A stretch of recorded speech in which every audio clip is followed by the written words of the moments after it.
But I think for us Finns, the importance of nature brings a lot of happiness in our lives. We are lucky to live in a country with lots of natural beauty, and we are only 5.5 million people in a country which is actually eighth largest land area in Europe. So we have a lot of land. We have a lot of forests. 70% of our country is covered with forests. We have a lot of lakes, 188,000 lakes in the country, so a lot of water. And we have 70,000 islands in our coastal archipelago, which is one of the largest archipelagos in the world. So we have a lot of natural beauty.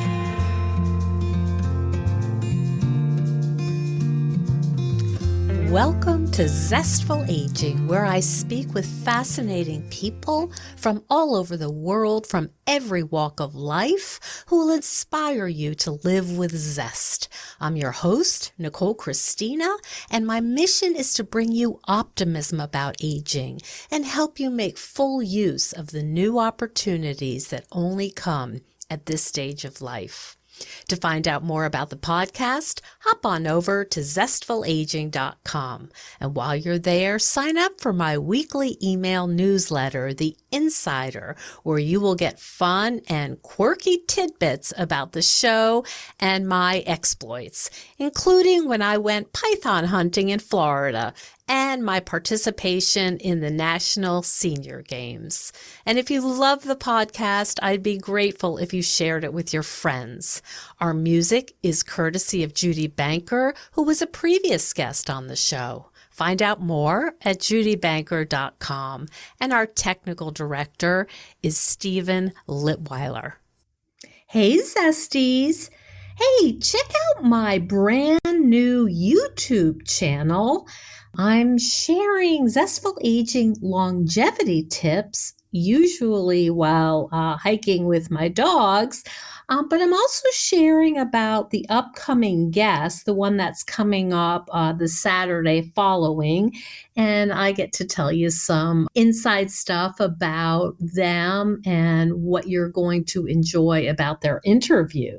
So come on over, check it out. It's under Zestful Aging on YouTube, and I look forward to seeing you there. Well, you've probably heard that Finland has been named the happiest country for the 6th year in a row. What is their secret? And how can we learn from them? Today, I have the special honor of interviewing Heli Mende, the head of Visit Finland North America, and we're going to get the inside scoop of how Finlanders stay so happy. Welcome to the show, Heli. Thank you. Thank you for inviting me. Great to be here. Congratulations. You must be especially proud to be a Finn after winning the happiest country yet again. Well, I think we are actually again a little bit baffled. We are very honored, obviously, but we're still baffled. How come this keeps happening to us? Especially during the first years, we couldn't believe it. We're like, okay, so if we're the happiest ones, how bad is it going for the other guys? Ah, But I think by now, after the 6th year, we're starting to believe that yes, this is we are actually living in a great country, and it is a big honor for us, obviously. is there a consciousness among Finns that you have figured it out and you've got it pretty good? I don't think so. We're very humble people. I think Mhm. we are constantly, like I said, we are wondering, okay, what is it so much better than we are having in Finland? And we're kind of discovering those things as well, because we take those things for granted as well, because we've always lived, as my generation and some older generations already as well have experienced this wealthy lifestyle that we are able to have in Finland at the moment. It has, no, of course, not always been like that. Finland has been a very poor country. We've had really hard times during the world wars and the beginning of our independence. But now we are one of the wealthiest countries in the world. And I think we have to remind ourselves to be happy about that as well. Mhm. So let's talk about some of the elements of the happiness. What Could you break it down for us, Heli? Why are Finns living such a happy life? Yeah, I think there are two things to consider.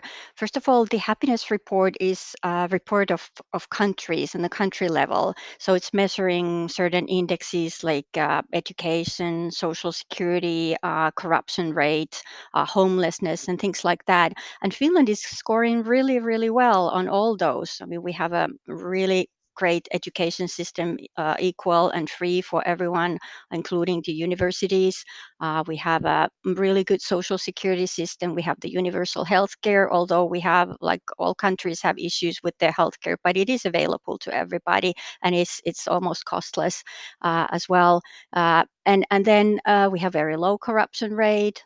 We have almost non-existent homelessness in Finland. So all the fundamentals are there in Finland. Then the other element is, of course, the personal happiness, and that is a very personal thing. Everybody understands happiness in different ways. Mhm. Uh, but I think for us Finns, uh, the importance of nature brings a lot of happiness in our lives. We are lucky to live in a country with lots of natural beauty, and we are only 5.5 million people in a country which is actually eighth largest land area in Europe. So we have a lot of land.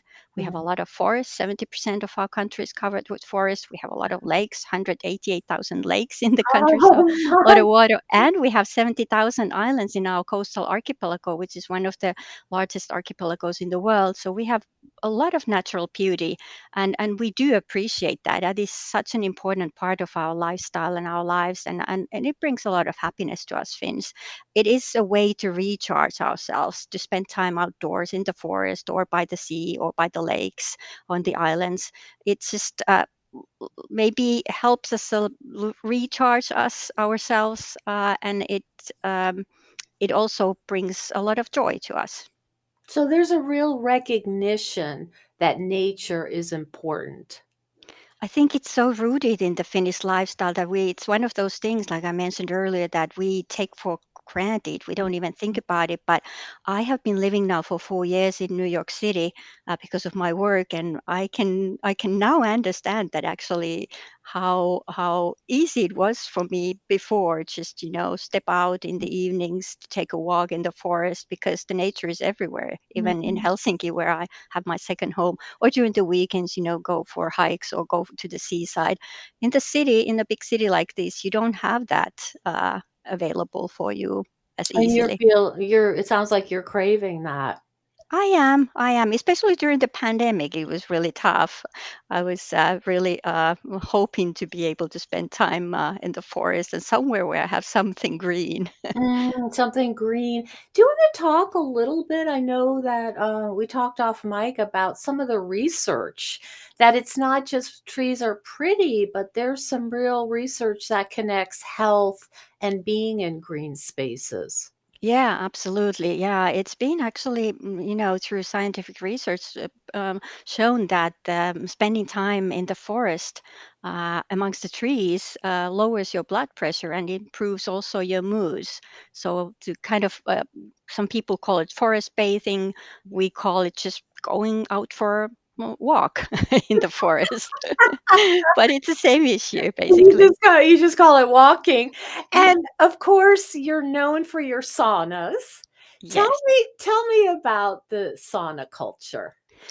That is such a big part of our lifestyle still. I mean, it dates back thousands of years ago when our forefathers started to build earth pits, or sort of, earth pits which they heated with an open fire. So they had some warm place to wash themselves during the harsh winter conditions.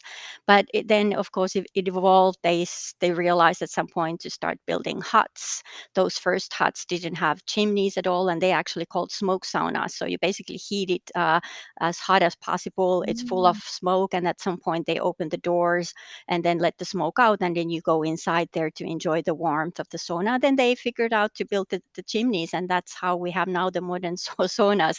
With the first one, of course, being wood heated, and now we have the electric sauna. saunas, which don't obviously need the chimneys. But yeah, there's been a lot of development on that front. But it is really big part of our lifestyle. And in a country of 5.5 million people, you have saunas everywhere. We have 3 million saunas in the country, which is more than passenger cars. Most What a great that's a great comparison. Hi, everyone. Have you listened to my interviews with Dr. Bill Rawls? He's been on the show twice, and after I read his book on cellular health and learned about his high standards for quality control, I was sold. I placed an order for Vital Plant supplements immediately. And I encourage you to learn about his work by hopping over to vitalplan.com. If you enter Zestful15, they will give you 15% off your first order. I'm excited for you to try these products. I think you're going to be very impressed. Now back to the show. So, I am not terribly familiar with saunas and health. Can you educate me a little bit about why saunas are so beneficial? First of all, for us, well, like mentioned, originally it was more or less built for practical reasons to have a warm place during the cold winters. But then I guess our forefathers discovered that it actually helps to relax as well. It helps you to relax your muscles after hard days of work, and I think that's one of the the best benefits, in my opinion. Um, then combined to the sauna, usually you have the cooling element. So you spend some time in the hot and then you go outside. If you are by the lake or by the sea, the most essential element is then to have a dip in the cold water and to cool your body. And then Uh-huh. so you have the variation on hot of cold. Our thinking is that helps to boost your immunity. And we Mhm. have a lot of people in Finland who are raving about polar bear dips, meaning cold ice water swimming in the wintertime. Some of them don't even need the sauna. They just go and dip themselves in the ice water. And that is supposed to help to build your immunity quite a lot. But yeah, that's basically one of the things. But I think the relaxing part of it is the most important for us. So that's why we go to sauna. It's kind of a place where we forget our sorrows and worries and stress from the week. Saturday evening sauna is a very traditional thing for a lot of families all over the Mm. country. With But the so family. yeah, it depends on, of course, in some families, it depends on the people and the person. You go in the sauna as a family. Even the small children are already introduced to sauna. Of course, when they're small babies, they just don't. We take them in just for a little while and with the lower temperatures. But even already toddlers are quite, experienced sauna goers in Finland. And sauna has also a lot of sort of it has a spiritual meaning for us as well, because sauna was the place where women actually gave birth in the old times, because it was the most hygienic place, Ah. because it was heated hot, so the bacteria died. And it was also the place where the deceased were washed for their last journey. So it has sort of a cycle Mm. of life from the birth to the death. I did not know that. So it's really a deeply meaningful experience. It is for us Finns. It is, yes. And what is the etiquette when you go in a sauna? You cover up? It depends on if you're, well, I have my little own sauna in my apartment in Helsinki as well, because we have nowadays a lot of apartments, even hotel rooms with saunas. So Oh. you can do the sauna just on your own. Or Mhm. if you go with someone who is, family or trusted friends, you don't have to cover yourself up if you don't want to. But if you go to sauna with people you don't know, or you don't feel uncomfortable going Mhm. naked, then you cover yourself. You go in a bathing suit or with a towel. Mhm. It's really depending on you. We don't have so many rules about going to sauna. Actually, there are no rules how long you have to stay there or how little time, because everybody's different. Everybody's tolerance on heat is also different. So I'm not one of those people who can stay in the sauna very long. I love to go out and then have a swim in the lake and then go back again and then go Mm. back swimming. But people are all different. Mhm, mhm. And is there conversation or is it more of a quiet? sort of sauna culture? Is people just keep to themselves, or is it a place where conversation is likely? It's both. Both. It's both. It really depends on your mood. I Ah, mean, if you're gathering with friends and family, then usually it's not necessarily that quiet, but then you can also have your own sauna moment alone and just, relax and just concentrate on your own own well-being and on your own thoughts. So, it's both. mhm. So, one of the things that you're talking about is such a great impact of nature. And I'm wondering about sustainability. What part does that play in your country's culture? Because the nature is such an important element for us in our well-being and in our lifestyle, preserving the nature is also really important.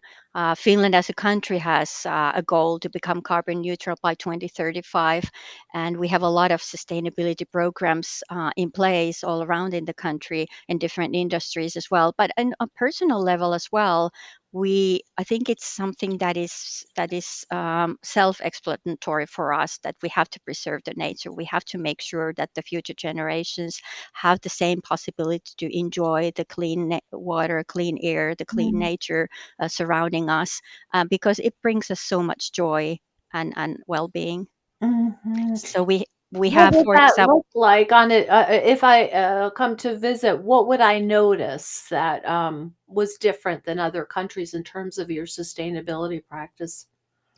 I think you would see, first of all, that Finland is really clean in Mm. most part. I mean, we try to keep our cities clean, the nature clean.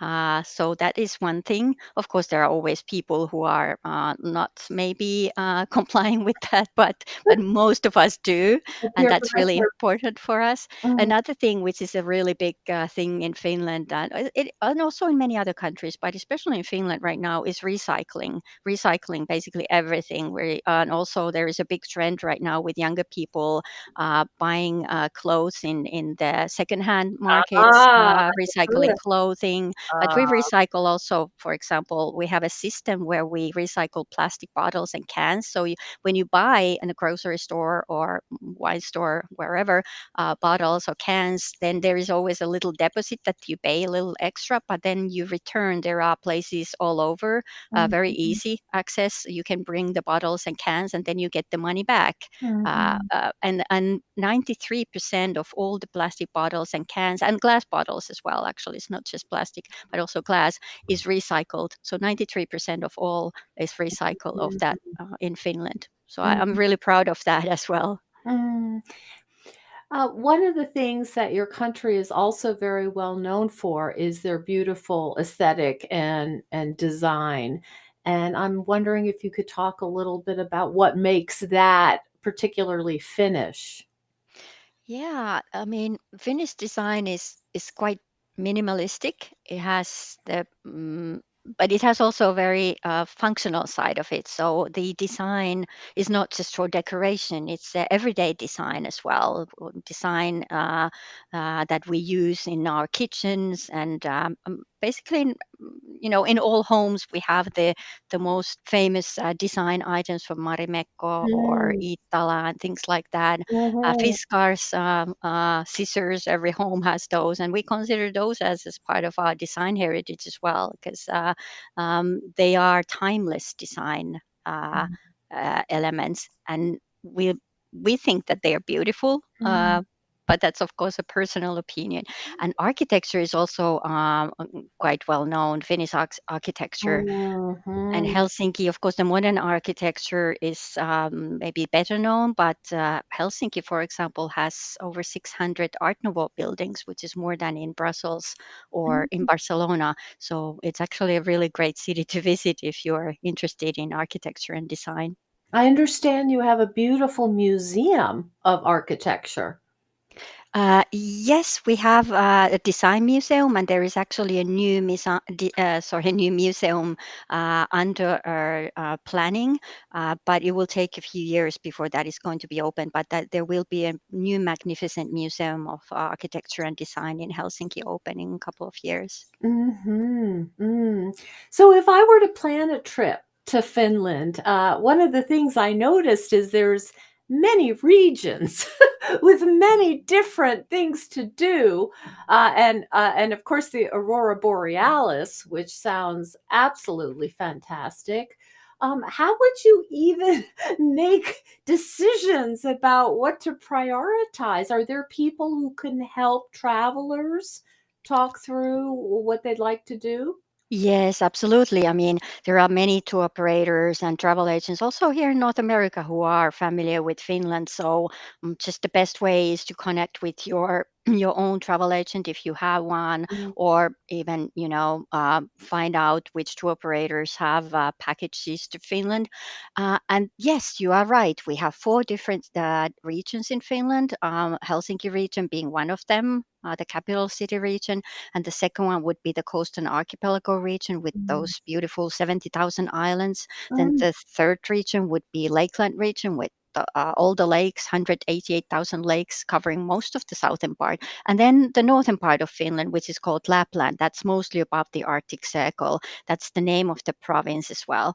And all these regions are quite different, yeah, geographically as well. The west coast, where the coastal archipelago region is maybe not as lush. It's more flat, but very beautiful. Especially the outer archipelago, quite barren sceneries, but beautiful. On the mm, east side, on the Lakeland region, we have a lot of forests. We have actually 41 national parks in our country in total, so there is a lot of forested areas, wilderness areas to visit mm, as well. And then Lapland again, uniquely different sort of Arctic sceneries and mhm, Arctic nature to be experienced. And then there we have the four seasons as well. So each of the mhm, region look a little bit different during different seasons. The summer being a little bit longer in the south, and winter a little bit shorter in the south, and in the north, then the winter season starting already early November and ending in end of April, basically. Sometimes there is still snow in May when people already are having picnics in the parks mm, in Helsinki. So mhm. it really depends on also on the time of the year when you are traveling, and then what you're interested in doing when you travel. So if you're more interested in city break experience, then Helsinki definitely, and there are some other really great cities to visit, Turku, Tampere, for example. Or if you're more into nature and slow travel experiences, this is the way that we Finns love to have our holidays in the summertime. Just spend a holiday by the lake in the summer house and cultivating the art of doing nothing. So if that's your Mhm, thing, then that would be a great combination, coming to Helsinki and then maybe spending time in the Lakeland region. Or if you are into more activities in the summertime, going up to the north above the Arctic Circle is a oh, great experience, because then you can experience also the midnight sun, because the oh, sun doesn't go down at all for 6 weeks. So there is one very long day and you can do everything 24 hours. The region is mhm, quite unique, and especially for people who are into outdoor activities, is a great destination to visit. And then in wintertime, the same region looks totally different with all the snow and of course, the aurora borealis, the northern lights experiences. The mhm, northern lights season actually starts already in end of August and ends early April, because that's when the nights start to get so light again that you don't see you them. can But as see. soon as the nights are dark enough in the end of August, you have the possibility to see them. And in Finland, there is a possibility to see the northern lights for more than 200 nights a year if the skies are clear. So, because the northern part of Finland is mostly above the Arctic Circle, and the closer you are to the magnetic North Pole, the better the chances are to see the To northern see lights. the colors. It sounds like a wonderful trip for a woman. It's safe. It sounds like there's so many things to do, and I know that there's tours for people, and but it sounds like a really wonderful thing that's outside of the typical experience. That there's so much opportunity to see new things. Absolutely, and yeah, I would say Finland is a true off the beaten path destination still, because it is not so well known in North America, but we have all the elements available for Mhm. different types of holiday experiences, and like mentioned, for solo female travelers, Finland is a great destination. You can easily Mhm. travel around with public transportation. In cities, we have great public transportation. Bigger cities have Helsinki has subway and trams as well. We have great buses, and also there is a really good train network. And then or you can rent a car, but nevertheless, whichever way you want to travel, it is Mhm. easy for a solo traveler and safe as well. That's a beautiful thing. And my last question, Heli, is what does a cloudberry taste like? It's an interesting taste. It's so difficult to describe. It's not sweet. It's a little bit maybe bitter, sour, but it is a phenomenal taste, and it has a lot of vitamins. So Ah. it's a real superfood as well. And we have actually a really traditional dish. We have this special cheese, which you can bake in the oven and put a little bit cream on top of it, and then you put cloudberry jam or fresh Mm. cloudberries on top of it, and it's just a very delicious It's combination. oh, it sounds delicious. I love the whole foraging activity. We do that also in upstate New York with some of the ramps and the mushrooms, and it is so fun. Actually, the foraging thing that you mentioned in the end, that was that was a good one, because I forgot to mention about that. That is a really big part of our outdoors experiences as well. So, Yes. foraging blueberries and lingonberries, cloudberries, whenever they are available, and wild mushrooms. That's a big thing as Oh well for a my lot of us. And then goodness. cooking food. The whole food scenery actually is also a really Oh, big thing for us. But that's all. I think maybe we covered enough. well, Helly, I would like to pack my bags and come right now. Great. It sounds wonderful, and I really appreciate your time, and I can hear your pride and your passion for your country. And congratulations again for winning yet again the happiest country in the world. Thank you, Nicole. We're very happy about it.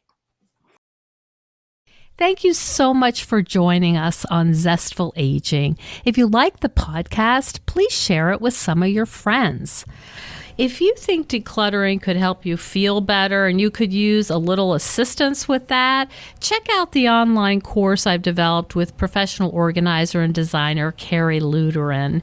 It's called Too Much Stuff. And Too Much Stuff is different from other courses or articles or guidance you may have used up. We give you clear steps to deal with the clutter and the tools to help you face the overwhelming feelings and the emotions that come up when we're going through our clutter. And a lot of those emotions are just feeling anxious or guilty or just basically flooded with a lot of different confusing feelings. The course is really practical, it's realistic, the lessons are short and punchy, and they're really manageable. We're not trying to set you up for some long exploratory, super in-depth, burdensome experience. We want something really helpful for you right now.